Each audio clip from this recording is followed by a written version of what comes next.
बिस्मिल्लाहिर्रहमानिर्रहीम अस्सलाम वालेकुम। इशाराना का सलाम कबूल कीजिएगा। इशाराना यूट्यूब चैनल और फेसबुक पेज पे मैं आपको खुशामदीद कहता हूँ। शाद रहें, आबाद रहें, जहाँ रहें अल्लाह की अमान में रहें, मुश्किलात से बच के रहें, हर दुश्मन, हर बुरी घड़ी, हर बुरे वक्त से महफूज रहें। आज आप जिस काम में हाथ डालें वो काम कुंदन बन जाए, आपके मुश्किल तरीन काम जो है आज आसान तरीन बन जाए। अल्लाह की खास रहमत हो आज आप पे, आज भी हमेशा भी आप पे, आपके बच्चों पे, आपके अहले खाना पे हमेशा अल्लाह ताला की रहमत साया फगन रहे। इसी तरह आप अगर बीमार हैं, आप कोई माली मुश्किलात का शिकार हैं, आप कारोबारी मुश्किलात का शिकार हैं, रिश्तों के अंदर कोई गड़बड़ है, अल्लाह ताला आज आपके खोटे सिक्के भी खड़े कर दे। और अल्लाह ताला जब आज आप शाम को रात को बिस्तर पे लेटें तो पुरसकून मुतमईन होकर लेटें और एक कामयाब आसूदा ज़िंदगी जो है वो लेके लेटें। आपके इर्द गिर्द हमेशा मुस्कुराहट रहें, खुशियाँ रहें, आप, आपके बच्चे, आपके अहले खाना, आपके प्यारे जो भी हैं, जहाँ पे भी हैं, सब शाद आबाद रहें। आज मंगल है, 11 अगस्त है, 27 सफ़र है और 27 ही सावन है। मंगल का दिन है, कहते हैं वो मंगल के दिन जो है वो होती है, क्या कहते हैं, गोश्त वोश नहीं मिलता और वो होती है। लेकिन अब तो हालात ही बदल गए। खैर अब तो भाई फ्रिजों में पता नहीं कितने कितने साल पुराने गोश्त पड़े होते हैं। बकरा ईद का गोश्त लोगों ने सेव किया होता है, ठंडा करके खा रहे होते हैं। और जन्नती बकरे जड़े लंगड़े फिरन वो राने अपने पास रख के महफूज रख के बैठे होते हैं। पर आज दो चीज़ें बड़ी इंपॉर्टेंट है जी। एक तो ये कि आसिफ जरदारी ने 2 रोज़ लाहौर में गुजारे और ये 2 रोज़ क्या करते रहे किसी को नहीं पता। उन्होंने पीटीआई की, पीपल्स पार्टी की क़यादत से भी नहीं मुलाकात की। 2 लोगों से मुलाकात की।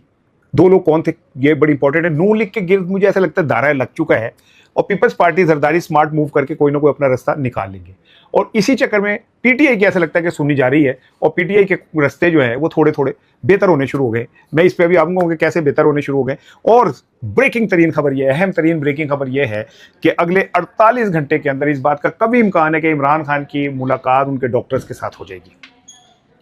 दूसरी इंपॉर्टेंट चीज़ ये कि पीटीआई ने इमरान खान से मुलाकात के लिए कुछ शराइत भी दे दी है कि अच्छा जी हम आपकी ये शराइत भी पूरी करते हैं, आप हमारी इमरान खान से मुलाकात करवा दें, डॉक्टरों के एक्सेस करवा दें। अब मुझे कुछ ज़राए ने यह दावा किया कि अगले 48 घंटे के अंदर खान साहब की या तो उनके डॉक्टर से बराह रास्त मुलाकात हो जाएगी या फिर इमरान की फैमिली की मुलाकात हो जाएगी या फैमिली और डॉक्टर्स की इकट्ठे मुलाकात हो जाएगी। लेकिन ये तय है कि मुलाकात होनी है। इमरान खान ने जो पैगाम भेजा था वो मैंने आपको बता दिया कि किस तरीके से आया था, लेकिन इस पैगाम का कुछ और हिस्सा भी है जो बड़ा इंपॉर्टेंट है, जिससे मुझे दिल को दुख सा महसूस होता है उस हिस्से को सुन के कि हमारी कौम ने उस तरह सबूत नहीं दिया जिस तरह कौमें जिंदा होने का सबूत देती हैं। जिंदा कौमें होती तो हमको 4 बार मार्शल इस मुल्क में 80 साल में 40 साल मार्शल की गुजार देते और फिर उसके बाद तैयारियां होती। मुझे कोई इसमें वो नहीं है कि हम वाकई जिंदा कौम नहीं है। अब मिली नगमे गाले हम जिंदा कौम है, पाइंदा कौम है, हम सब की है पहचान, हम सबका पाकिस्तान, और पीछे से कोई दूसरा कहे पाकिस्तान पाकिस्तान कहते रहे, लेकिन बतौर कौम मुझे नहीं लगता। आज का दिन बड़ा इंपॉर्टेंट है क्योंकि आज सुप्रीम कोर्ट के अंदर पीटीआई एक बड़ा मुजाहरा करने जा रही है और ये मुजाहरा समझ लें कि बुनियाद भी बन सकता है इमरान खान की मुलाकात के लिए। सिंध और पंजाब की औरतें जो हैं वो लड़ पड़ी हैं, वहाँ से सिंध की औरतें लड़ी हैं, यहाँ से पंजाब की औरतें लड़ी हैं और एक दूसरे के साथ वो एक दूसरे के लते लिए हैं। जैसे अक्सर औरतों की लड़ाई होती है ना, तो कभी अल्लाह माफ़ करे सुने ना, खास करके गलियों में जो हो रही होती है ना, मत सुने, कानों में से धुआं निकलने लगता है। और तेरी को तो फना के लेके भाग गया था, तेरी तो अल्लाह माफ़ करे ऐसी ऐसी। आज मुझे लग रहा है जैसे दोनों ही आमने सामने गली में खड़ी हैं और एक ने पर्दा ऐसे करके टाया, उसके पीछे 2 औरतें खड़ी हैं और एक जरा डाडी है, उसने कल ही ने पर्दा ऐसे खोला हुआ है और सामने खड़े होकर नहीं तेरी यूँ वो तेरी यूँ, वो चल रहा था। तो क्या बना इस लड़ाई का, इस पर बात करूँगा। लेकिन सबसे पहले मैं आता हूँ अडयाला की तरफ।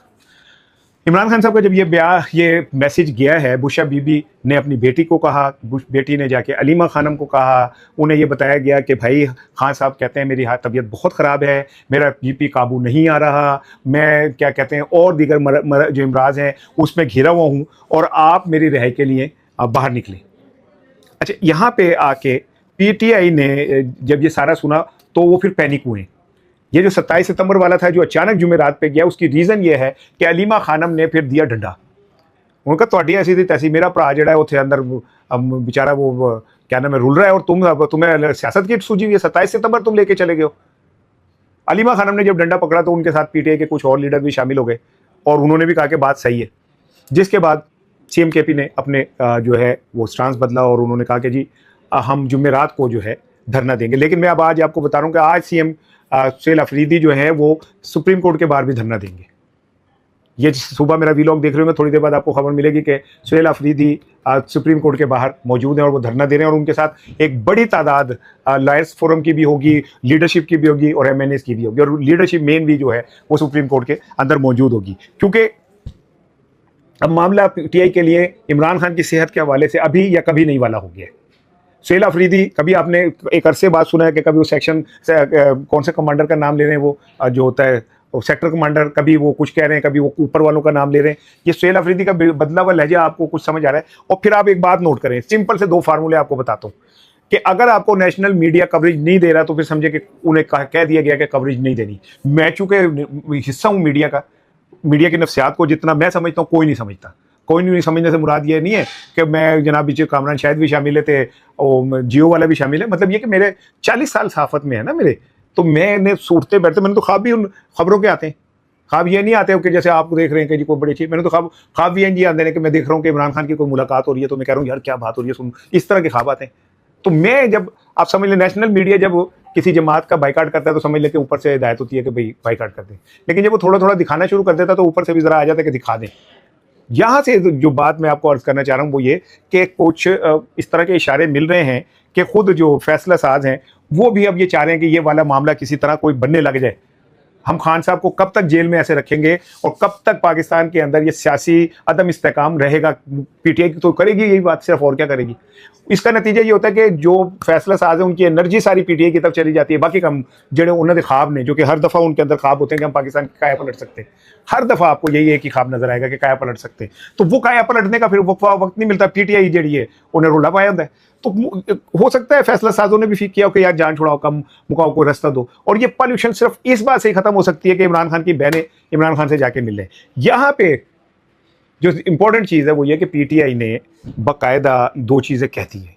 एक चीज़ खामोशी से कही गई है जिम्मेदारों से जो राब्ते में है।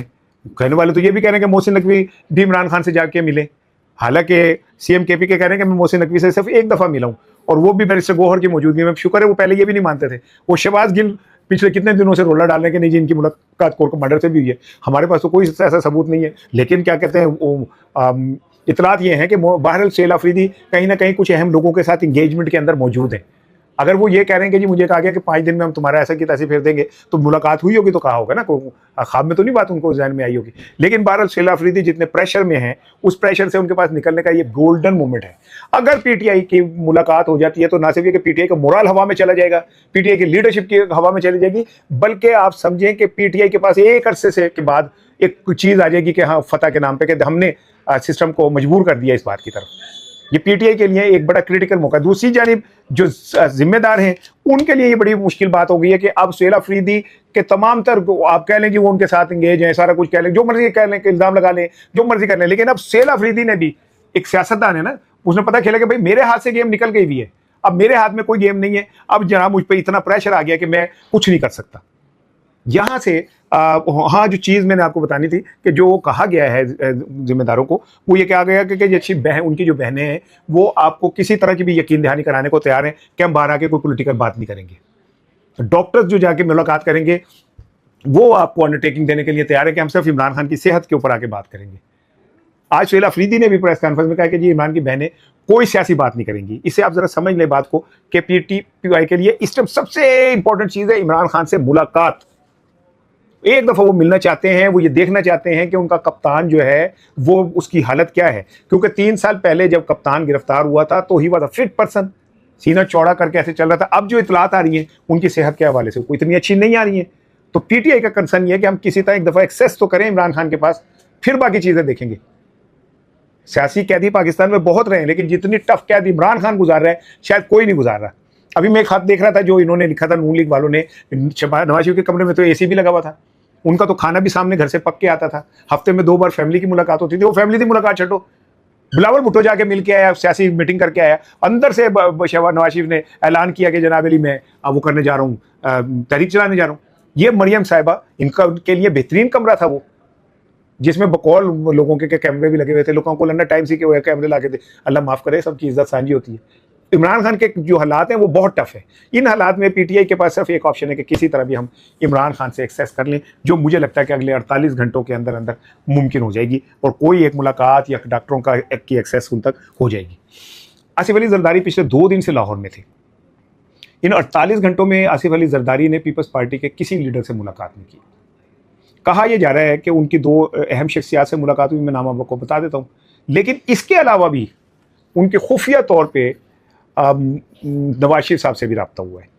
और कहा यह जा रहा है, ज़राए मेरे कहने हैं कि जरदारी साहब ने नवाज शरीफ साहब से मिलकर उन्हें यह बताया है कि जो सूबों का खेल है वो रुकने वाला नहीं है। अब दोनों ने ये सर जोड़ के बैठे हैं कि भाई हम क्या करें, फिर आगे खूह पीछे खाई वाली बात है। सूबों की मानते हैं तो सियासत खत्म हो जाती है, नहीं मानते तो ऐसी खत्म हो जाती है। दूसरी जानिब जो जिम्मेदार हैं उन्होंने भी तरीके से पीटीआई को टीवी पे दिखाना शुरू कर दिया है, उसको बोलने का मौका मिलने लग गया। इन सारी चीज़ों को मिलाएं तो ऐसा लगता है कि उन्होंने भी एक हवा जो है इमरान खान का कि वो बाहर आ सकता है, खड़ा करके इन लोगों को कर दिया है। जरदारी साहब ने मोहसिन नकवी से और गौहर एजाज साहब से तो मुलाकात की है, ये तो कन्फर्म बात है। लेकिन नवाज शरीफ से जो उनके राब्ते हुए हैं, रात को वो कब निकले, कहाँ गए, कैसे मुलाकात हुई, ये अभी उसमें। लेकिन मेरे ज़राए का कहना यह है कि जरदारी की नवाज शरीफ से मुलाकात हुई है और दोनों ने बैठ के ये मिल के कहा कि हुनसी की करिए, कैसे कोई स्ट्रेटेजी बनाएं जिससे हम ये सूबों वाले इशू से बाहर निकलें। क्योंकि उनको ये कैटेगोरिकली बता दिया गया कि सूबे तो बनने ही बनने, चाहे कुछ हो जाए, दुनिया इधर की उधर हो जाए, सूबे बनने ही बनने। और जरदारी, ये कहा जा रहा है कि जरदारी साहब ने नवाज शरीफ को ये कहा है कि बेहतर ये है कि हम बजाय पूरे सूबों की तकसीम के इस तरफ चले जाएं कि जी कोई एक आधा मॉडल सूबा कहीं बना के हम उसको देख लें, उसके बाद करेंगे। और जरदारी साहब की जो पुराना टैक्टिस है वो होते हैं डिलेइंग टैक्टिस। 10 साल उन्होंने खुद कहा कि मैंने अदालतों को थका दिया था, क्योंकि उस टाइम अदालतें आज़ाद थी ना, तो दरखास्तें सुन के मान लेती थी, उन तो रोले कुछ और ने ना, अब तो बात ही कुछ और है। तो जरदारी साहब का ने नवाज शरीफ साहब को जो मशवरा दिया है, ज़राए क्लेम कर रहे हैं, दावा कर रहे हैं, मुझे नहीं पता कि दावे में कितनी सदाकत है कि जी आप चुप कर जाएं, नहीं तो हमारे लिए बहुत मसला बन जाएगा। इस बात को जितना प्रोलॉन्ग किया जा सकता है वो कर दिया जाए।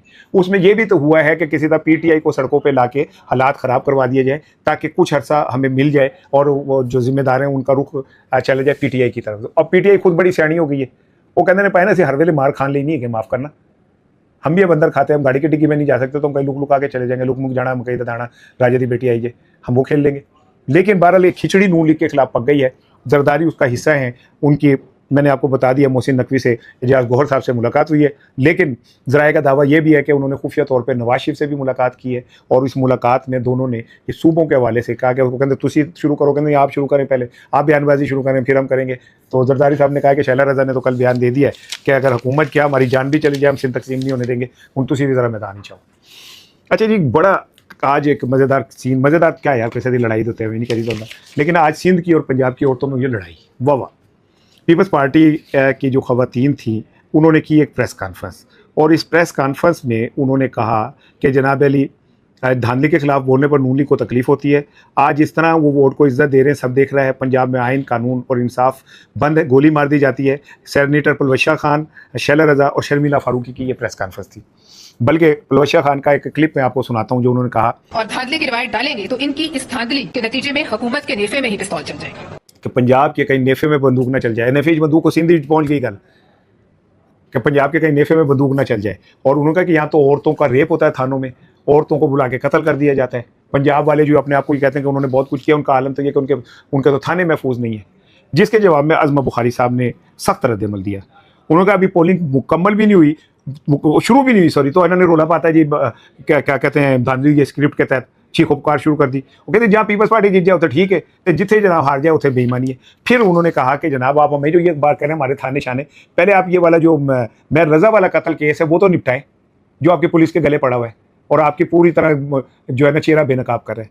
अब यहाँ पे आप मुझसे पूछें कि पीपल्स पार्टी और नून लीग की लड़ाई में मैं किसके साथ हूँ, आप पूछें, चलें समझे मैंने आपने पूछ लिया, तो भाई मैं पीपल्स पार्टी और मुस्लिम लीग नून की इन ख़वातीन की लड़ाई में लड़ाई के साथ हूँ। कम से कम इस लड़ाई के ज़रिए एक दूसरे का शक्ल तो दिखाने बिल्कुल कौम को। वहाँ पे मैं रज़ा के कत्ल के जो कुछ इतलात आ रही हैं आप सुन के परेशान हो जाएंगे। और ये भी मैं आपको बता दूं कि इस कत्ल में सिंध की एक अहम तरीन शख्सियत का बेटा शामिल है और इतलात ये है कि वो बेटा मुल्क से बाहर भी चला गया है। इब्तिदाई तौर पे मैं आपको बता रहा हूँ कि सिंध की एक अहम तरीन शख्सियत इसमें बराह रास्त इन्वॉल्व है और उनका बेटा यानी बेटा बराह रास्त इन्वॉल्व है और बेटा पाकिस्तान छोड़ गया है। और जो नज़र आ रहा है कि महर जो था रज़ा वो उसने भी पिस्टल ली है, फिर वो गया है, फिर गायब हो गया, फिर जिस तरह तेज़ाब फेंका गया, जिस तरह उसको कत्ल को वो किया गया, ये सारी चीज़ें जो हैं इससे आपको समझ आनी चाहिए कि किसी भयानक तरीके से। अच्छा, ये कोई एक वाक़या नहीं है, इसी के फ़ौरन बात थी, एक मैं खातून का टीवी पे शॉट देख रहा था और मेरे दिल को बड़ा धचका लगा। एक मैंने कहा ये कौन, आवाज़ बंद थी, मैंने कहा ये कौन खातून है जिसके चेहरे के ऊपर वीरानी है और चेहरे के ऊपर ऐसा लग रहा है जैसे मातम ज़्यादा चेहरा है। मैंने आवाज़ खोली तो पता चला कि वो मुस्तफ़ा आमिर की वालदा हैं जिनको अप्रैल न्यू ईयर पार्टी के झगड़े में अरमगान लड़के ने कत्ल कर दिया था। और 3.5 माह 4 माह के बाद भी अभी तक उस केस को आगाज़ नहीं हो सका। सिंध में मैंने आपको बताया कि जो पिंकी के लाड है वो कुछ ढके छुपे नहीं है। जिस तरह वो वहाँ फिरती है, उसके कपड़े, उसके